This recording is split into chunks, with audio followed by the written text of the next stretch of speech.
Okey, saya nak jujur dengan rakan-rakan semua, ini adalah 5 benda yang saya tak suka pasal Kidzter dan 5 benda yang terbaik. Kita mula dengan 5 benda yang baik dulu.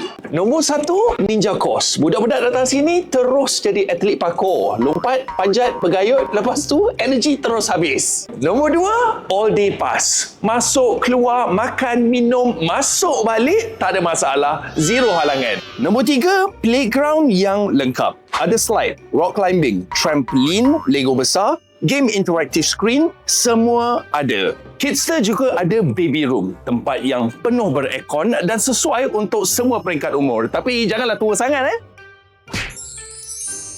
Kebersihan tempat ini juga tip-top. Lokasi ini, permainan ini semua sentiasa disanitize dan orang dewasa yang bekerja di sini akan sentiasa pantau dan awasi anak anda. Sekarang kita bermula dengan 5 benda yang saya tak suka.